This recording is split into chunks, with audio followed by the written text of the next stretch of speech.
డబ్బు, అనారోగ్యం, ఉద్యోగం, వ్యాపారం, అప్పులతో బాధపడుతున్నారా? మీకోసమే లాంచ్ యువర్ ఫ్యూచర్ ప్రోగ్రామ్. అందరికీ జై హింద్. ఇప్పుడు ఇండియా అండ్ యుఎస్ మధ్యలో జరుగుతున్న ట్రేడ్ వార్ కానీ, అమెరికాకి విరుద్ధంగా వెళ్తున్న దేశాలు కానీ ఒక ఇష్యూ మీద మాట్లాడుతున్నారు. ఆ ఇష్యూయే డీ-డాలరైజేషన్. అండ్ ఈ డీ-డాలరైజేషన్ వల్ల మన దగ్గర ఉన్న డాలర్స్ మన ఫారెక్స్ రిజర్వ్స్కి ఎలా ఎఫెక్ట్ అవుతుంది. అండ్ చాలామంది మన ప్రభుత్వం ఇప్పుడు గోల్డ్ ఎక్కువగా కొనుక్కోవాలి, మరెన్నో విషయాలు ఈ టాపిక్కి సంబంధించి ఈ వీడియోలో మాట్లాడతాను, జాగ్రత్తగా వినండి. ఫస్ట్ ఆఫ్ ఆల్, మన దేశంలో ఫారెక్స్ రిజర్వ్స్ అని ఆర్బీఐ దగ్గర ఫారెక్స్ రిజర్వ్స్ అని చెప్పేసి ఉంటాయి. మనకి ఎలాగైతే మన ఇంట్లో సేవింగ్స్ ఉంటాయో మన డబ్బులు, అలా మన దేశం డబ్బులు కూడా ఆర్బీఐ సేవ్ చేస్తుంది. దాన్ని ఫారెక్స్ రిజర్వ్స్ అంటారు. ఫారెక్స్ అంటే ఫారిన్ కరెన్సీ అన్నమాట. ఫారిన్ కరెన్సీని ఫారెక్స్ అంటారు. రిజర్వ్స్ అంటే మనం దాచుకున్న డబ్బు. మనం అంటాం కదా సర్ప్లస్. మనకి నెలవారీ జీతంలో మనం 5,000 10,000 ఎలాగైతే సేవ్ చేసుకుంటామో అలా మనం సంపాదించిన డాలర్స్లో సేవ్ చేసుకొని ఆర్బీఐ రిజర్వ్స్ మెయింటైన్ చేస్తుంది. మనం దీన్ని మన సేవింగ్స్ అని కూడా అనొచ్చు. ఇప్పుడు మనం ఆర్బీఐ ఫారెక్స్ రిజర్వ్స్ చూసుకుంటే గనక అందులో ముఖ్యంగా 3 కాంపోనెంట్స్ ఉంటాయి. అందులో డాలర్ కాంపోనెంట్ చాలా పెద్ద ఎత్తున ఉంటుంది. ఆ తర్వాత గోల్డ్, ఆ తర్వాత ఐఎంఎఫ్ కరెన్సీ అని చెప్పేసి ఉంటుంది. ఈ 3 ఏంటో చెప్తాను, వినండి.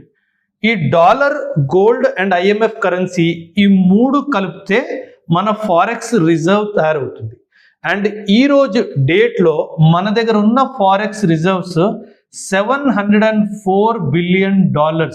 అంటే దీన్ని ఎప్పుడు డాలర్స్లోనే మెజర్ చేస్తారు. మనం డాలర్ ఒక్కటే తీసుకుంటే గనక మన దగ్గర దాదాపు $616 బిలియన్ అమెరికన్ డాలర్స్ ఉన్నాయి. అండ్ గోల్డ్ రిజర్వ్స్ వచ్చేసి దాదాపు $65 బిలియన్ గోల్డ్స్ ఉన్నాయి. అండ్ అరౌండ్ $18 బిలియన్ వరకు మన దగ్గర ఐఎంఎఫ్ కరెన్సీ కూడా ఉంది. ఐఎంఎఫ్ కరెన్సీ ఎలా అంటే ఒక basket of currencies, 5 currencies average తీసుకొని ఐఎంఎఫ్ కరెన్సీ తయారు చేయబడుతుంది.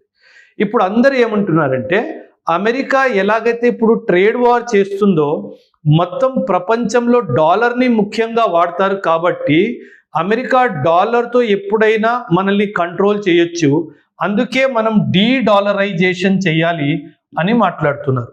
అండ్ మన ప్రభుత్వం దగ్గర ఆల్రెడీ $616 బిలియన్ ఉన్నాయి. ఇప్పుడు ఈ డాలర్ రేట్ వరల్డ్లో అసలు ఎలా పెరుగుతుంది, ఎలా తగ్గుతుందో చెప్తాను, వినండి. ప్రపంచ దేశాలందరూ వాళ్ళ రిజర్వ్స్ ముఖ్యంగా డాలర్స్లోనే పెట్టుకుంటారు. ఈ డాలర్స్లో ఎందుకు పెట్టుకుంటారంటే dollar is considered to be the most stable currency అనమాట. సో అందుకే సాధారణంగా కంట్రీస్ అన్ని డాలర్స్లో పెట్టుకుంటాయి వాళ్ళ సేవింగ్స్. కానీ ఇప్పుడు జనాలు ఏమంటున్నారంటే, అన్ని కంట్రీస్ ఏమంటున్నాయంటే మేము గోల్డ్కి షిఫ్ట్ అవుతాము అని అంటున్నారు.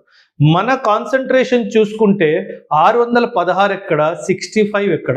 సో చాలామంది ఏమంటున్నారంటే ఈ డాలర్స్ని మనం డంప్ చేసి మనం గోల్డ్లో మన రిజర్వ్స్ని క్రియేట్ చేయాలి లేదా పెంచుకోవాలి అని చెప్తున్నారు. సో దీనివల్ల లాభం ఏంటి, దీనివల్ల నష్టం ఏంటి, మరెన్నో విషయాలు చెప్తాను, వినండి జాగ్రత్తగా. ఫస్ట్ ఆఫ్ ఆల్, ఈ రిజర్వ్స్ డాలర్స్లోనే ఉంటాయి, ఎందుకంటే dollar is a stable currency కాబట్టి. సో మార్కెట్లో ఎలా అవుతుందంటే there is something known as demand, supply and price. ఇలా 3 ఉంటాయి.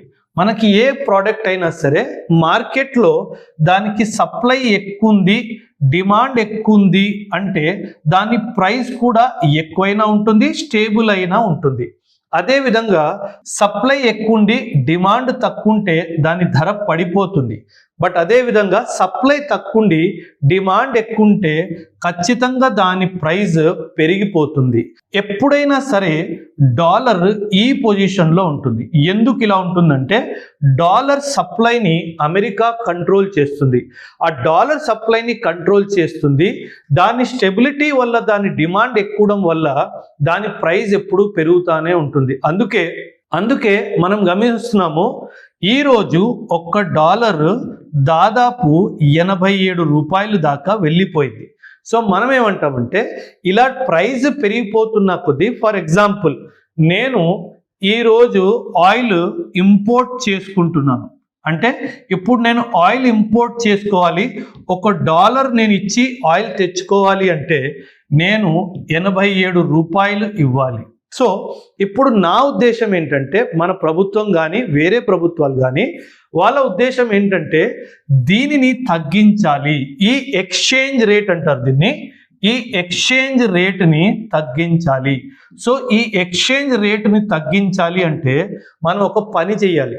ఎలాగైతే సప్లై తగ్గించడం వల్ల డిమాండ్ పెరుగుతడం కానీ డిమాండ్ కాన్స్టెంట్గా ఉండడం వల్ల ప్రైస్ పెరుగుతుందో, మనం ఈ సప్లైని ఇంక్రీజ్ చేయాలి. ఈ సప్లైని ఇంక్రీజ్ చేయాలి అంటే మనం ఏం చేయాలి?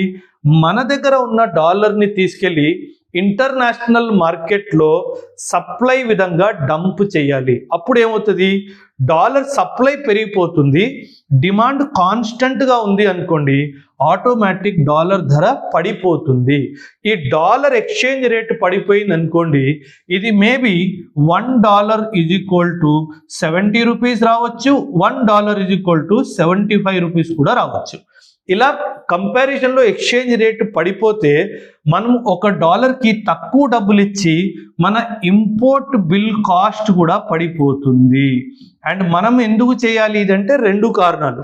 ఎందుకంటే మనం ఇంపోర్ట్ ఎకానమీ, మనం ఎక్కువ శాతం ఇంపోర్ట్ చేసుకుంటాం కాబట్టి మనకి ఇది తక్కువ ఉంటే మనకు మంచిది అన్నట్టుగా చాలా మంది అంటున్నారు.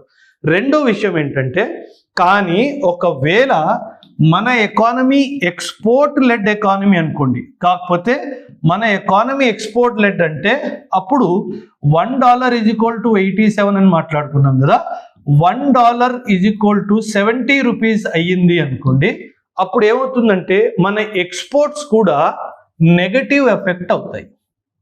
ఎక్స్పోర్ట్స్ కూడా నెగటివ్ ఎఫెక్ట్ అవుతాయి. అందుకే మన ప్రభుత్వం ముందుగానే ఏం చేసిందంటే, నేను ఇప్పుడు చాలా ఎక్స్పోర్ట్స్లో నేను అసలు ఈ ఎక్స్చేంజ్ రేట్ గొడవ లేకుండా నేను రూపీలోనే ట్రేడ్ చేస్తాను అని చెప్పేసింది.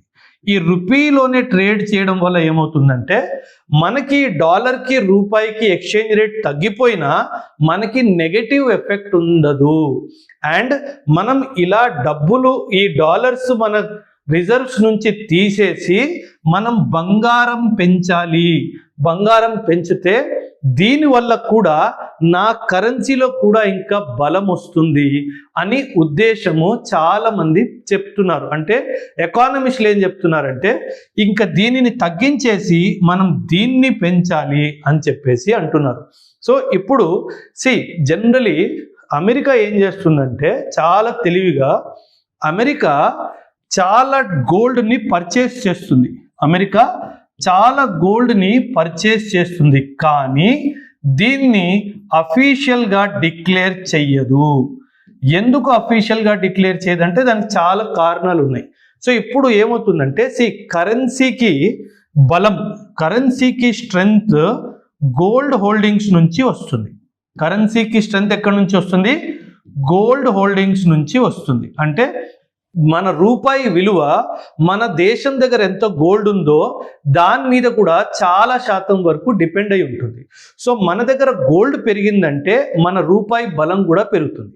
కానీ అమెరికా ఏం చేస్తుందంటే, ఎవ్వరికీ చెప్పకుండా సీక్రెట్గా గోల్డ్ని హోల్డ్ చేస్తూ ఉంటుంది. ఈ గోల్డ్ ఎందుకు డిక్లేర్ చేయదు అంటే, ఈ డిక్లేర్ చేస్తే అమెరికాకి $36 ట్రిలియన్ అప్పు ఉంది. అప్పుడు IMF ఏమంటది, నీ దగ్గర ఇంత గోల్డ్ ఉంది కదా, నువ్వు ఫస్ట్ అప్పు తీర్చేయని చెప్తుంది. సో అందుకే ఈ అప్పు తీర్చకుండా ఉండాలి అన్న ఉద్దేశంతో అమెరికా ఇలా తన దగ్గర ఉన్న గోల్డ్ని డిక్లేర్ చెయ్యదు. సో నా ఉద్దేశం ఏంటంటే, మనము ఖచ్చితంగా ఇంకా అమెరికా ఈ డాలర్ డిపెండెన్స్ని తగ్గించి మేబీ ఒక $100-200 బిలియన్ గోల్డ్ క్వాంటిటీని ఇంకా ఇంక్రీజ్ చేస్తే, ఒకవైపు ఇలా అమెరికన్ డాలర్ మార్కెట్లో వెళ్ళి సప్లై ఇంక్రీజ్ అయితే డాలర్ కూడా క్రాష్ అవుతుంది అండ్ మనకు కూడా గోల్డ్ వస్తుంది, అమెరికా కూడా బుద్ధి చెప్పినట్టు అవుతుంది అన్నది నా ఉద్దేశం. సో దీనిపైన మీ అభిప్రాయం కూడా ఖచ్చితంగా కమెంట్స్లో తెలియజేయండి. థ్యాంక్ యూ అండ్ జై.